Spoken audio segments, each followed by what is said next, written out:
Bonjour à toutes et tous, bienvenue dans cette masterclass sur le cloud et la sécurité des données. Je suis Pauline Monté, en charge de la communication autour de notre produit et son utilisation. Aujourd'hui, je suis avec Julien Leproust, qui est responsable chez Open Datasoft de la sécurité et de l'infrastructure. C'est lui qui va vous parler justement de l'infrastructure cloud, de la compliance et puis de tout ce que fait Open Datasoft pour assurer la sécurité des données de nos clients. Avant de donner la parole à Julien, je vous fais juste un petit point sur le déroulé de cette masterclass. On va être ensemble pendant une demi-heure pour la présentation et puis à la fin, on aura 5-10 minutes de questions-réponses. Vous pouvez poser vos questions grâce au panneau de contrôle dans l'onglet tout simplement questions. Vous pouvez poser vos questions tout au long de la séance et puis on y répondra à la fin. Dans la journée, vous recevrez aussi le replay de la présentation et puis la présentation que Julien va suivre tout au long de cette session.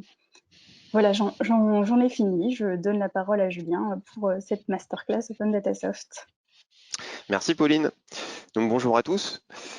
Donc bienvenue dans cette masterclass. Donc d'abord je me présente, donc je suis Julien Leproust, responsable de l'infrastructure et de la sécurité chez Open Datasoft. J'ai rejoint Open Datasoft en 2016 et donc vous voyez mon adresse mail à l'écran, vous l'aurez plus tard après si vous voulez me poser d'autres questions plus précises par la suite.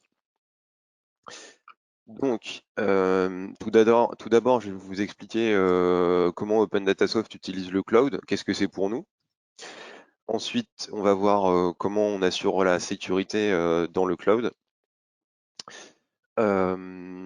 Après, je vais vous montrer toutes les fonctionnalités proposées par Open Datasoft pour vous rendre autonome pour gérer la sécurité de vos données sur votre portail. Et enfin, on va parler de données personnelles et conformité. Donc tout d'abord, Open Datasoft et le cloud. On va parler infrastructure as a service, plateforme as a service, software as a service. Qu'est-ce que c'est tout ça? Donc, Open Datasoft, c'est d'une part construit avec le cloud et d'autre part servi dans le cloud. Donc c'est du cloud basé sur du cloud aussi, dans le sens où l'offre Open Datasoft, c'est du software as a service. Donc c'est une licence pour utiliser un logiciel que nous éditons nous-mêmes et que nous hébergeons nous-mêmes également. Et donc votre abonnement inclut tous les coûts de l'hébergement, toute la maintenance, le support, les évolutions fonctionnelles, donc il y a toutes les mises à jour qu'on réalise au fil du temps sont incluses dedans. Donc votre abonnement inclut tout par rapport à un logiciel dont vous achetez une licence que vous devez ensuite vous-même héberger sur du hardware que vous payez indépendamment, que vous devez maintenir, supporter, etc. indépendamment. Là, c'est un abonnement qui inclut tous les coûts. Et donc d'autre part, nous-mêmes, on utilise beaucoup de services cloud pour construire notre software as a service. Donc pour ça, on utilise principalement AWS et Outscale.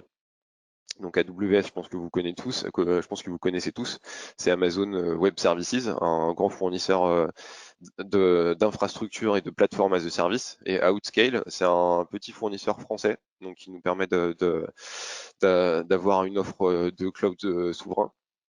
On verra ensuite la liste de toutes les régions à partir desquelles on fournit notre service. Donc ce sont des fournisseurs d'infrastructures as a service, ce qui signifie qu'on a accès à des machines virtuelles dans le cloud, dont les serveurs physiques appartiennent à AWS et à Outscale, et ensuite ils sont partagés entre plein de clients et isolés au niveau machine virtuelle. On a accès à la configuration d'un réseau virtuel, de firewall virtuel, etc., qui nous permettent de reproduire toute la sécurité comme sur un réseau physique.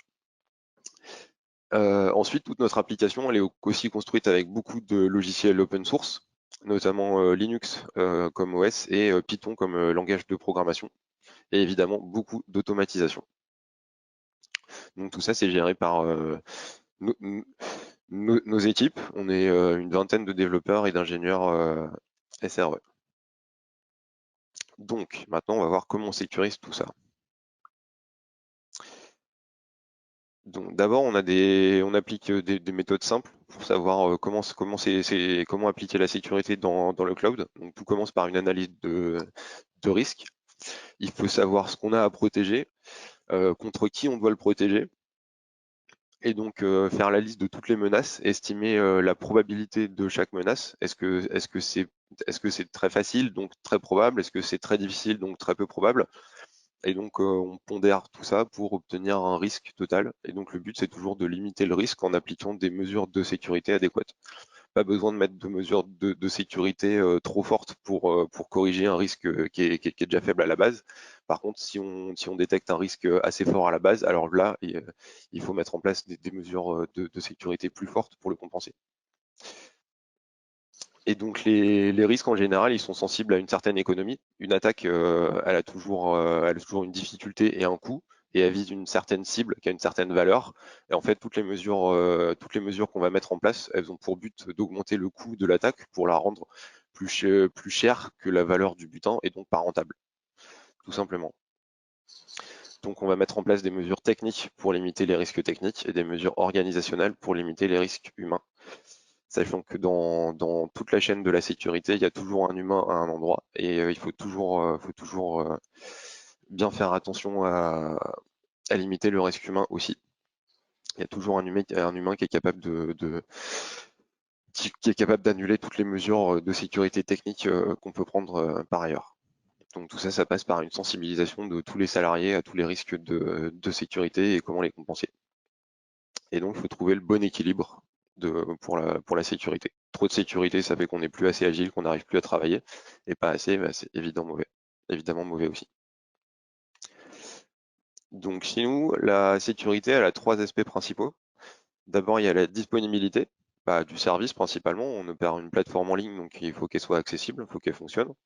Donc pour ça, on déploie des systèmes de achat à haute dispo pour garantir une disponibilité de 99,9%, 24 heures sur 24 et 7 jours sur 7.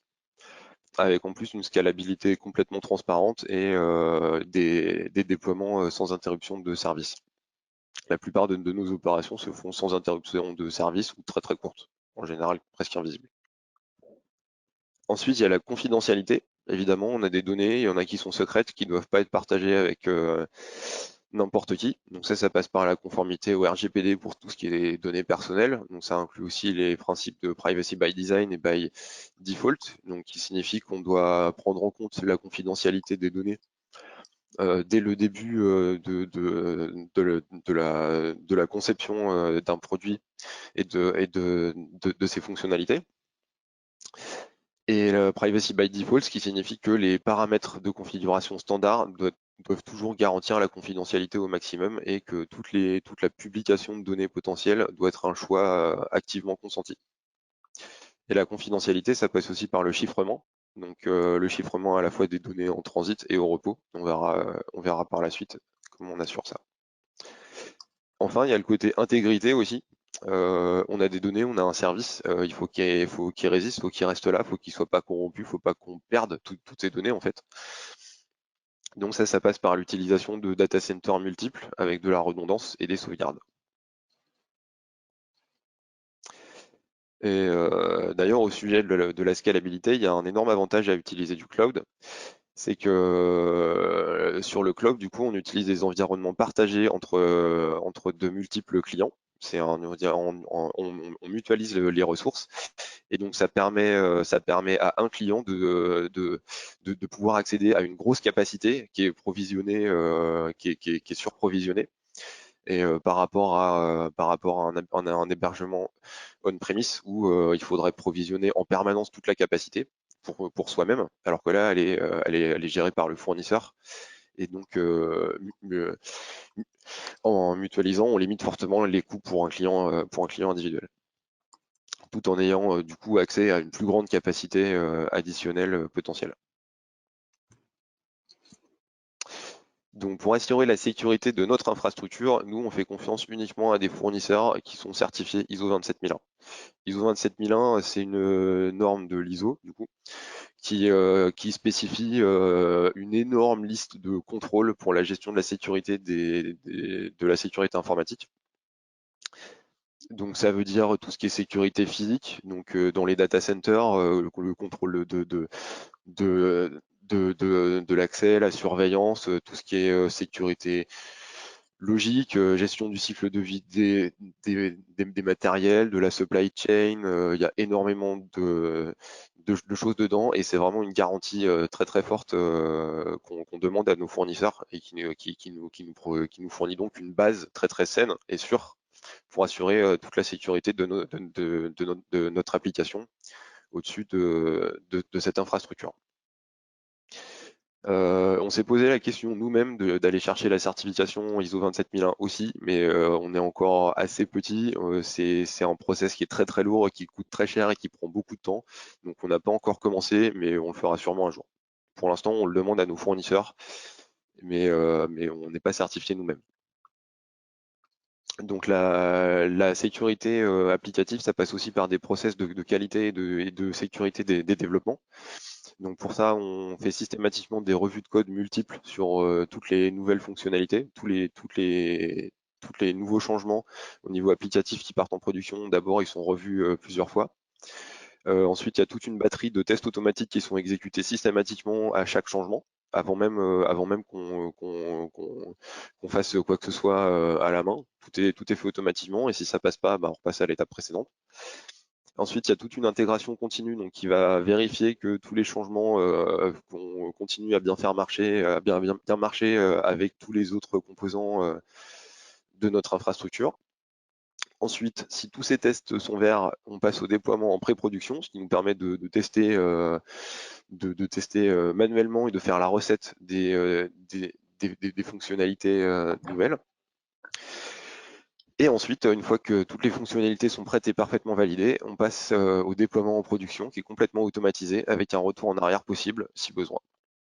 Donc tout ça, ça nous permet de faire des déploiements hebdomadaires. Donc toutes les semaines, il y a des changements qu'on pousse en production pour tous les clients, tout en garantissant la sécurité et la qualité. Maintenant, on va passer au chiffrement. Donc on chiffre les données à la fois en transit, donc quand elles sont transférées entre vous et nous, entre nous et les autres fournisseurs, entre les différents services en interne, quand ça passe par un réseau sur lequel on peut pas avoir confiance. On chiffre à chaque fois que c'est important. Donc pour ça, toute l'application elle est accessible uniquement en HTTPS. Donc au niveau SSL, on n'utilise que la dernière version de TLS, la 1.2, qui est la seule qui garantit bien la confidentialité aujourd'hui. Donc ça, c'est vraiment la fonctionnalité qui empêche que quelqu'un qui ait accès à votre réseau puisse voir ce que vous voyez et potentiellement intercepter vos mots de passe, par exemple. Donc ça, grâce au HTTPS, quelqu'un qui espionne le trafic entre vous et nous ne peut pas voir ce que vous faites. Au niveau configuration, on se base sur le service SSL Labs de Qualys, donc qui analyse notre implémentation et qui nous a donné la note de A+. Au niveau certificat, on inclut par défaut et gratuitement et complètement automatiquement des certificats Let's Encrypt pour tous nos clients, ce qui a l'avantage d'être complètement intégré et à durée de vie assez courte. Donc ça limite fortement les risques en cas d'une exposition des clés privées. Mais pour les clients qui le souhaitent, on peut aussi mettre en place des alias DNS custom et des certificats custom. Par exemple, pour répondre à des exigences de RGS ou des politiques de sécurité plus fortes que les nôtres, ou pour avoir un certificat à validation étendue. Et enfin, les données sont aussi chiffrées au repos, donc sur les serveurs, sur les disques. Toutes les données applicatives sont chiffrées au niveau du disque avec AES 256, qui est le standard actuel. Enfin, la sécurité dans le cloud, ça passe surtout par une défense en profondeur. Donc, on ne se contente pas d'une défense périmétrique en empêchant un attaquant de rentrer. On met des barrières à tous les niveaux. Donc, on a de la sécurité et de l'isolation partout, de sorte que même si un attaquant trouve une faille et arrive à exploiter cette faille, et ben en fait, il n'arrivera pas à s'en servir beaucoup parce que derrière, il y aura un autre mur. Et donc voilà, ça limite énormément les risques. Donc en particulier, ça veut dire des réseaux complètement isolés entre la production, la pré-production, le dev. Ça veut dire une isolation au niveau OS entre les services, entre toutes les bases de données. Ça veut dire une isolation logique entre les domaines clients par un niveau de confiance on mutualise l'infrastructure entre nos clients, mais on mutualise pas entre nos clients gratuits, entre les tests, entre le dev et entre les clients payants, évidemment. Donc tout ça, c'est complètement isolé à un niveau supérieur. Les services internes sont protégés par des mots de passe et des clés secrètes uniques. Donc même si quelqu'un arrive à accéder au réseau, s'il n'a pas les mots de passe pour accéder au service, ça lui donne accès à rien. Ensuite, il y a du firewall très strict au niveau réseau infrastructure entre toutes les VM, de sorte que seuls les services qui ont besoin de se parler le peuvent. Donc ça veut dire pareil que si on arrive à accéder à quelque chose à l'intérieur du réseau, le reste est firewallé, donc on ne peut pas aller bien loin. Ensuite, l'accès super admin, il est restreint à des bastions durcis dédiés. Donc il faut toujours montrer patte blanche en passant par un serveur spécifique pour pouvoir accéder au reste. Et du coup, ça veut dire aussi chiffrement et authentification pour toutes les communications qui passent par un réseau public. Donc là, normalement, ça veut dire, c'est ça qui limite énormément les risques. De toute façon, toutes les failles, on en trouve en permanence, que ce soit dans tous les composants qu'on utilise chez les fournisseurs. Du coup, ce qui est vraiment important, c'est vraiment d'avoir une défense en profondeur qui fait que même quand on découvre une faille, c'est pas grave parce qu'en fait, elle donnait pas accès à grand chose. Donc on la corrige et on continue. Donc en plus, tout ça c'est bien, mais on ne peut pas se faire confiance à soi-même, il faut toujours un regard externe. Donc on a des audits de sécurité externe, on en a fait pendant quelques années par une société spécialisée, et depuis 6 mois on est passé à un programme de bug bounty privé. Donc on passe par une société spécialisée qui nous met en relation avec des chercheurs en sécurité. Donc le gros avantage par rapport à un audit annuel, c'est que c'est permanent. On n'a plus de délai entre les tests, les correctifs et la certification. Là, il y a en permanence de nombreux chercheurs qui cherchent toutes les failles potentielles et nouvelles. Donc les failles potentielles sont découvertes plus vite, corrigées plus vite. Et il y a beaucoup plus de failles potentielles qui peuvent être trouvées parce qu'il y a beaucoup plus de personnes qui cherchent et qui regardent de différentes manières, etc. Et en plus, ça donne la possibilité d'auditer les nouvelles fonctionnalités avant qu'on les rende accessibles aux clients, donc pour augmenter encore plus la sécurité. Donc maintenant, on va passer à la partie vraiment purement applicative dans la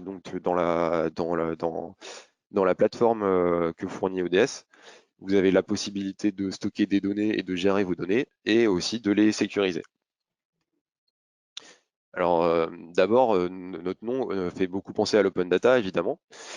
C'est une partie importante de notre métier pour nos clients, mais on ne fait pas uniquement des portails open data. On est aussi capable de faire des portails de données complètement privés, sachant que tout simplement un portail, donc il peut être soit ouvert, soit complètement privé.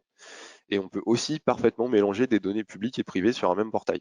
Au niveau du jeu de données, on peut choisir si un jeu de données spécifique est public ou non.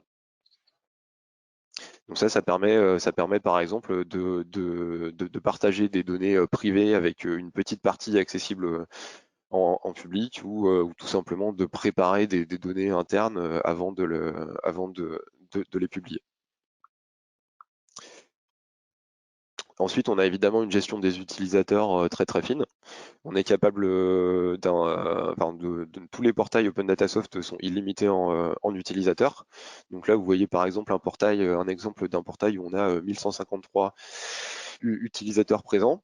Et vous êtes capable de gérer donc les permissions très finement par utilisateur avec des groupes et des rôles. Donc là, vous voyez que par exemple, moi-même sur ce portail, je suis administrateur, j'ai tous les droits, mais il y a d'autres personnes qui ont potentiellement plus ou moins de droits et différents groupes. Et grâce au groupe, on peut donner certaines permissions.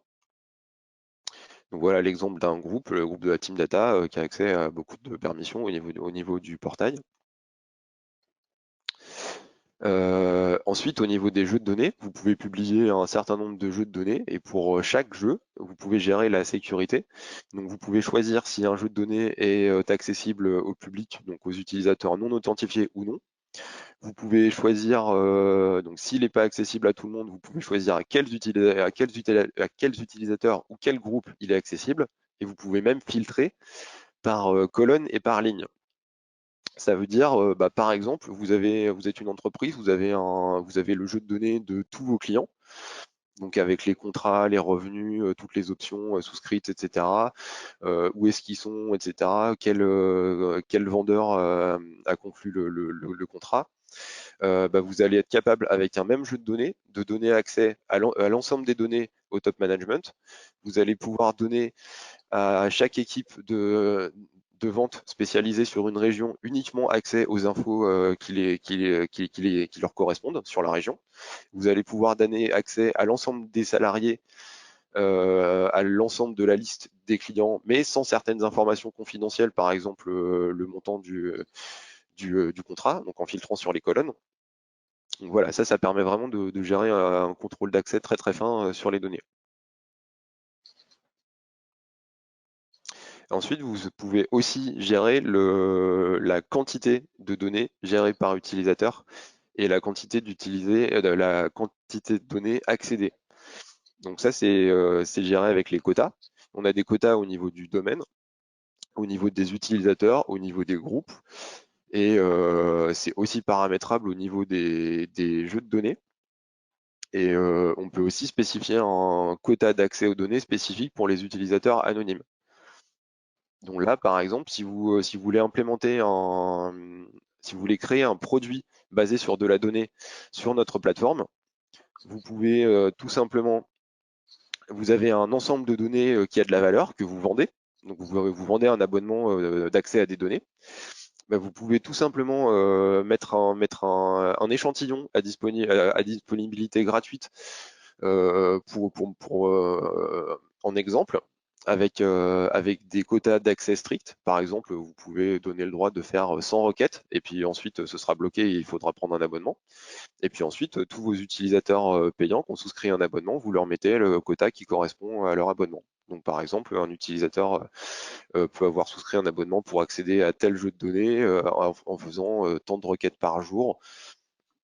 Et donc voilà, ça permet de faire ce qu'on appelle un data product basé sur notre plateforme.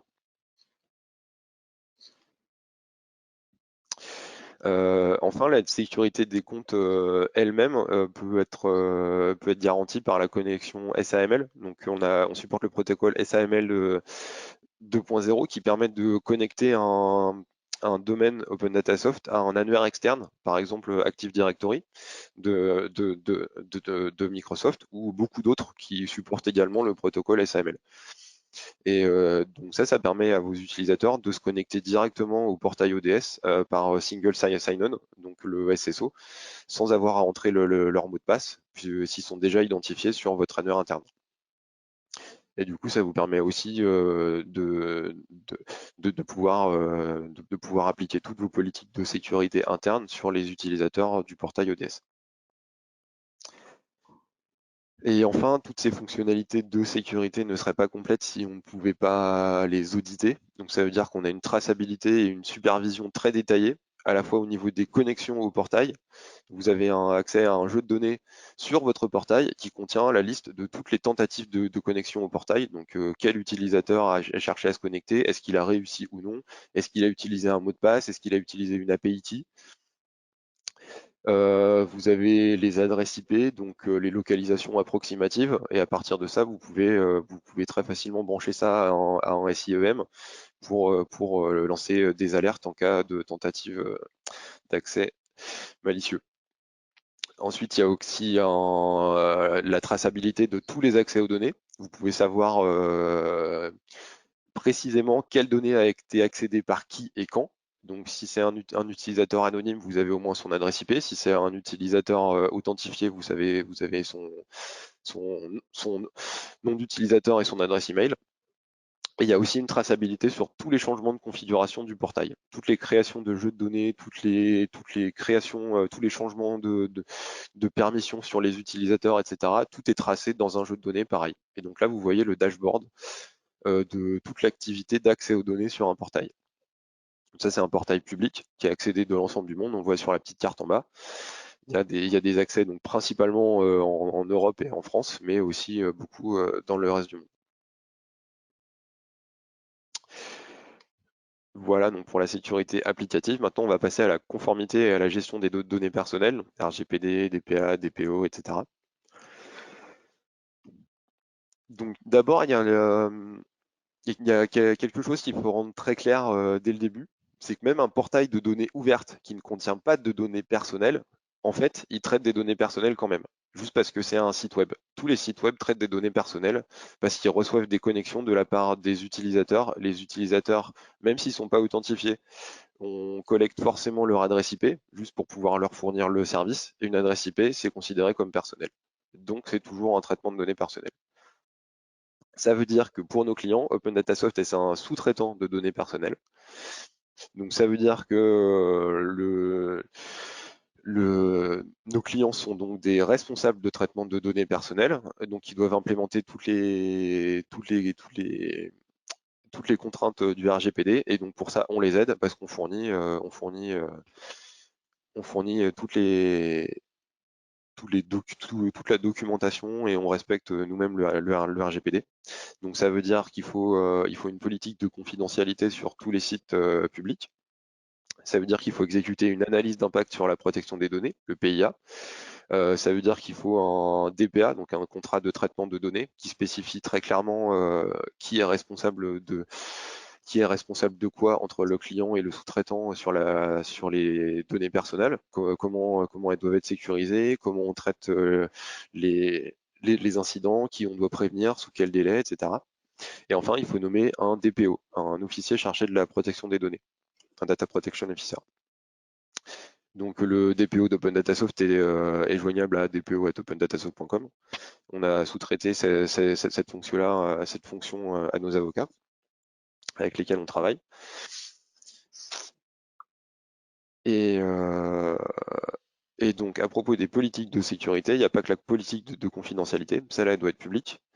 Mais dans nos politiques de sécurité d'Open Data Soft, on a d'abord le plan d'assurance sécurité qui décrit toutes les mesures de sécurité organisationnelle et technique qu'on a mis en place pour limiter les risques, qui est disponible sur demande pour nos clients et nos prospects. On a une politique de confidentialité, des conditions de service et des conditions d'utilisation qui sont publiques, qui sont accessibles sur nos sites web, sur nos portails. Et ensuite, on a un référentiel de sécurité interne qui contient, entre autres, une politique d'habilitation qui décrit comment sont gérés l'attribution des droits sur tous les services aux personnes. Politique de gestion des incidents de sécurité, comment on réagit quand on détecte un incident. Politique de rétention des données.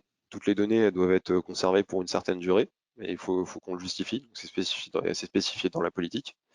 On a une charte utilisateur et administrateur DSI qui définit clairement les responsabilités et devoirs de tous les utilisateurs et administrateurs, donc des salariés et partenaires d'Open Data Soft. On a un plan de continuité et de reprise d'activité qui décrit qu'on a mis en œuvre récemment suite au Covid, forcément.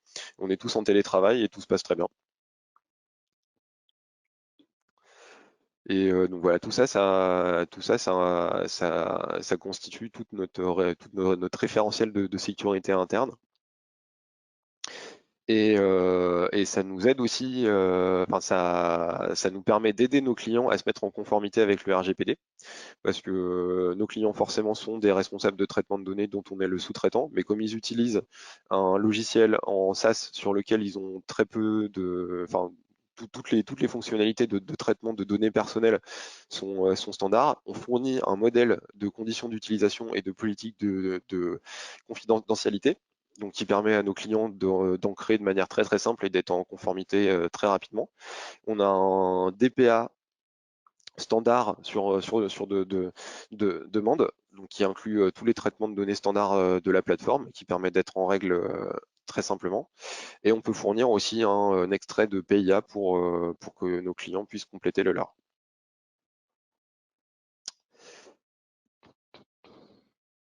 Ensuite, on va parler localisation des données. Le RGPD, il est très clair c'est une notion très importante. Quand on confie des données personnelles à quelqu'un, on est en droit de savoir où elles sont stockées. C'est très important parce que si elles sont stockées en Europe, elles sont soumises au droit européen et donc au RGPD, ce qui est plus intéressant. Et tous les transferts transfrontaliers sont soumis à des contraintes spécifiques pour garantir les mêmes protections que le RGPD. Donc nous, notre service, il est basé sur des fournisseurs d'infrastructures, donc Outscale et AWS en ce moment. Donc, Outscale nous fournit donc une solution de cloud souverain qui est hébergée en région parisienne en France, et AWS nous fournit plusieurs régions en Europe, donc en Irlande et en Allemagne, également en Amérique, aux États-Unis et au Canada, et aussi dans la zone Pacifique, en Australie, ce qui nous permet d'avoir un service avec d'excellentes performances et temps de réponse pour tous nos clients australiens et notamment en Nouvelle-Calédonie, Nouvelle-Zélande, etc. Parce que sinon là-bas, la connexion Internet avec les États-Unis et l'Europe, elle est quand même très lente. Et donc tous nos clients peuvent choisir à la création de leur service ODS dans quelle région du monde leur service est hébergé. Et ensuite, on garantit que toutes les données ne quittent pas la région, même les sauvegardes. Et donc la redondance, la redondance est réalisée par l'utilisation de plusieurs data centers dans chaque région. Par exemple, Outscale nous fournit 2 data centers en région parisienne, AWS nous en fournit 3 en Irlande, je crois, 3 en Allemagne, etc. Donc à chaque fois, ça nous permet d'avoir une redondance au niveau de la région.